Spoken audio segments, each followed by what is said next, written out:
வணக்கம். ஆளுநர் போட்ட கையெழுத்து, லண்டனில் ஸ்டாலின் கைது உறுதி. நண்பர்களே, இந்த வீடியோவிற்கு ஒரே ஒரு லைக் மற்றும் சப்ஸ்கிரைப் பண்ணிருங்க. ஸ்டாலின் அவர்கள் குடும்பத்துடன் லண்டன் பயணம் மேற்கொண்டுள்ளார். தனது பேரன் இன்பநிதி அவர்களது பட்டமளிப்பு விழாவில் கலந்து கொள்வதற்கு. தமிழ்நாட்டில் குதிரை பேரம் நடத்தப்பட்டு செந்தில் பாலாஜியின் கும்பல்கள் கைது செய்யப்பட்டு செந்தில் பாலாஜி தலைமறைவாக இருக்கிறார் என்பதை நாம் பார்த்தோம். குற்றவாளிகள் வாக்குமூலத்தின் அடிப்படையில் குதிரை பேரம் நடைபெற்றது உறுதிதான் என்பதை தாவேகாவின் அமைச்சர்கள் முதல்வர் விஜய் அவர்கள் ஆவணங்கள் அனைத்தையும் சேகரித்து ஆளுநரிடம் சமர்ப்பித்துள்ளார். குதிரை பேரம் நடைபெற்றால் என்ன தண்டனை என்று பார்த்தால் 10 ஆண்டுகள் சிறை தண்டனை, குறிப்பாக தேர்தலில் போட்டியிடாதவாறு 10 ஆண்டுகள் கொடுக்கப்படும். பேரம் பேசிய அந்த நபர்கள் சிறை தண்டனை வகிப்பார்கள் என்பதை எல்லாம் தற்பொழுது 144 சட்டம் கூறுகிறது.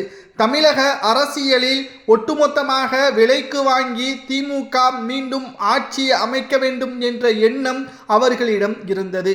ஆனால் மக்கள் திமுகவை புறக்கணித்து விட்டார்கள் என்பது ஸ்டாலின் அவர்கள் கொஞ்சமாவது யோசித்திருந்தால் இந்த குதிரை பேரத்தை நடத்தியிருக்கவே மாட்டார். இன்பநிதி அவர்களது பட்டமளிப்பு விழாவிற்கு நேற்று லண்டன் பயணம் மேற்கொண்டார் ஸ்டாலின் அவர்கள். எதிர்க்கட்சி தலைவராக இருக்கக்கூடிய உதயநிதி அவர்கள் தமிழ்நாட்டில் இருக்கக்கூடிய பிரச்சனைகளை சட்டமன்றத்தில் கூறுவார் என்று எதிர்பார்க்கப்பட்டது. ஆனால் ஆளும் கட்சியினர்கள் பார்ட்டி ஃபண்ட் என்று கூறிய அடுத்த நொடியே சட்டசபையில் இருந்து வெளிகிறது என்றால் நிச்சயம் உதயநிதி அவர்கள் திமுகவில் மிகப்பெரிய ஒரு ரகசியத்தை மறைக்கிறார் என்பது வெட்ட வெளிச்சத்தில் மக்கள் புரிந்து கொண்டார்கள். தாவேகாவின் ஆட்சி 50 நாட்களிலேயே திமுக கதறுகிறது என்றால் நிச்சயம் 5 ஆண்டுகள் முடிவதற்குள்ளாக மிகப்பெரிய அளவில் தமிழ்நாட்டில் மாற்றங்கள் நடைபெறும். தவறு செய்தவர்கள் அனைவரும் கூண்டோடு சிறையில் அடைக்கப்படுவார்கள் என்ற நம்பிக்கை தமிழக மக்களுக்கு வந்துவிட்டது. இதனால் தான் ஸ்டாலின் அவர்கள் எங்கே நாம் கைது செய்யப்படுவோமோ என்ற அச்சத்தில் லண்டனுக்கு சென்றிருந்தார். ஆனால் அனைத்து ஆதாரங்களையும், குதிரை பேரம் நடத்தியதற்கான அனைத்து ஆதாரங்களையும் ஆளுநரிடம் சமர்ப்பித்து உடனடியாக திமுகவின் தலைமையின் மீது நடவடிக்கை எடுக்க வேண்டும் என்ற கடிதத்தை இன்று முதல்வர் விஜய் அவர்கள் ஆளுநர் மாளிகையில் சமர்ப்பித்துள்ளார். ஆளுநரும் தற்பொழுது இந்த அறிக்கை பற்றியான ஆலோசனையும் செய்து கையெழுத்திட உள்ளதாகவும், கையெழுத்து போடப்பட்டால் லண்டனில் இருந்தாலும் நிச்சயமாக கைது செய்வது உறுதிதான். தமிழ்நாட்டிற்குள் வரும்பொழுது அவர்கள் கைது செய்யப்பட்டுத்தான் தமிழ்நாட்டிற்கு வருவார்கள். ஏர்போர்ட்டில் கைது செய்யப்படலாம் அல்லது லண்டனில் கைது செய்யப்படலாம் என்ற தகவலும் வெளியாகியுள்ளது. திமுக கடந்த 5 ஆண்டுகளில் 7 லட்சம் கோடி கடன் பெற்று தமிழ்நாட்டின் இலவசங்களை நாங்கள் செய்தோம் என்று கூறினார்கள். ஆனால் ஏவா வேலு அவர்கள் போடாத சாலைக்கு 3.5 கோடி பணம், பேரம் பேசியதற்கு 180 கோடி பணம் தனியார் நிறுவனங்களிடம் இருந்து பெறுவதை வாக்குமூலமாக கொடுத்த கரூர் கும்பல், இந்த பணங்கள் எல்லாம் எப்படி வந்தது?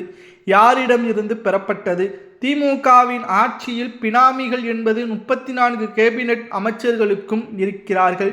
அவர்களை எல்லோரையும் கைது நடவடிக்கை மேற்கொண்டால் நிச்சயமாக பல ஆயிரம் கோடிகள் சிக்கும் ஒவ்வொரு மாஜி அமைச்சர்களிடம் இருந்து என்ற தகவலையும் ஆதாரங்களுடன் ஆளுநரிடம் சமர்ப்பித்துள்ளார் முதல்வர் விஜய் அவர்கள். தமிழக அரசியலில் ஊழல் இல்லாத தமிழக மக்களின் வளர்ச்சிக்காக ஆட்சியை நான் நடத்துகிறேன்.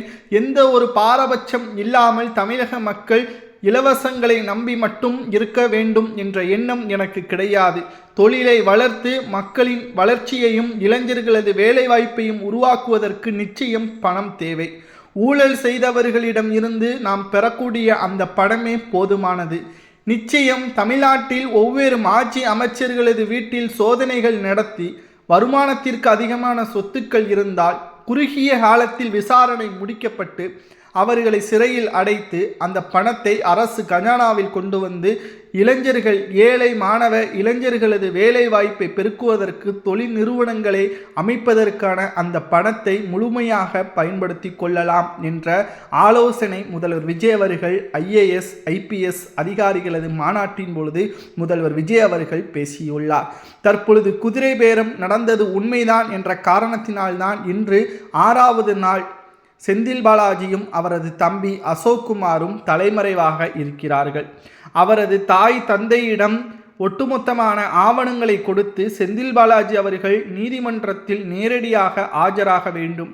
இல்லை என்றால் பிடிவாரன் மூலமாக அவரை எங்கு இருந்தாலும் கைது நடவடிக்கை மேற்கொண்டால் அவரது எம்எல்ஏ பதவி கூட பறிபோகலாம் என்பதையும் குடும்ப உறுப்பினர்களிடம் கொடுத்துள்ளனர் காவல்துறை அதிகாரிகள். லண்டனுடன் குடும்பத்துடன் சென்ற ஸ்டாலின் அவர்கள் நேற்று இரவு அங்கு லண்டனில் இறங்கினார். ஆனால் அவருக்கு அதிர்ச்சியான செய்தி, ஆளுநர் போட்ட கையெழுத்தால் நாம் கைது செய்யப்படுவோமோ என்ற ஒரு அச்சமும் ஸ்டாலினுக்கு வந்துவிட்டது. ஆளும் கட்சியாக திமுக இருந்தபோது இந்தியாவை தலைதிருப்ப நாங்கள் தான் முக்கியம், பிரதமரை தீர்மானிக்கக்கூடிய பொறுப்பில் ஸ்டாலின் தான் இருக்கிறார் என்பதை திமுக வீரவசனம் எல்லாம் பேசியது. ஆனால் கொளத்தூர் தொகுதியில் 3வது இடம் பெற்ற ஸ்டாலின் அவர்கள் இந்தியாவை கேலி கிண்டல் செய்யும் அளவிற்கு நிர்வாக திறமை இல்லாத ஸ்டாலினை கடுமையாக விமர்சனம் செய்தது. ஸ்டாலின் அவர்களது தோல்விற்கு காரணம் அவர் அந்த தொகுதியில் சிறப்பான நிர்வாகம் செய்யாத காரணமா என்று கேட்டால் அவரது எம்எல்ஏ வேலையை சிறப்பாகத்தான் செய்தார். ஆனால் தமிழக முதல்வராக அவர் தோல்வியை தழுவிவிட்டார்.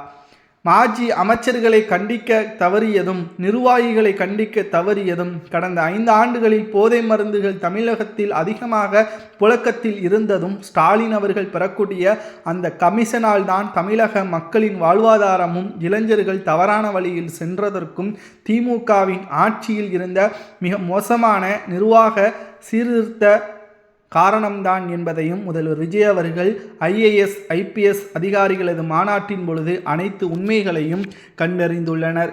திராவிட முன்னேற்ற கழகத்தின் ஆட்சியில் செய்த ஊழல்கள், மாஜி அமைச்சர்கள் செய்த தவறுகள் அனைத்தையும் 150 பக்கங்கள் கொண்ட கடிதங்களை ஆளுநரிடம் ஆதாரப்பூர்வமாக சமர்ப்பித்துள்ளனர். ஆளுநர் குதிரை பேரம் நடந்தால் 144 சட்ட விதிகளின்படி கட்சியின் மீது சட்டப்படி நடவடிக்கை எடுத்து அனைத்து எம்எல்ஏக்களது பதவியையும் பறிக்கலாம், தேர்தலில் போட்டியிடாதவாறு உத்தரவையும் பிறப்பிக்கலாம். நீதிமன்றத்தின் முழுமையான அறிவுறுத்தலின்படி ஆளுநர் செயல்படுவார் என்ற தகவலும் கிடைக்கப்பெற்றுள்ளது. மேலும் ஸ்டாலின் அவர்கள் லண்டனில் கைது செய்யப்படுவார் என்ற செய்தி சமூக வலைதளங்களில் பரவப்பட்டு வருவதால் நிச்சயம் ஆளுநர் எடுக்கக்கூடிய அந்த முடிவு ஒற்றை கையெழுத்தால் ஸ்டாலின் அவர்களுக்கு மிகப்பெரிய ஒரு தலைவலியாக மாறிவிட்டது. நண்பர்களை, குதிரை பேரம் திமுக நடத்தியது சரியா தவறா? ஒருவேளை மீண்டும் தமிழ்நாட்டில் தேர்தல் நடைபெற்றால் 234 தொகுதிகளில் திமுக எத்தனை இடங்களில் வெற்றியடையும், அதே சமயம் தாவேகா எத்தனை இடங்களில் வெற்றியடையும் என்பதை மட்டும் உங்களது கருத்துக்களை மறக்காமல் கமெண்ட் வாயிலாக கூறுங்கள். நன்றி, வணக்கம்.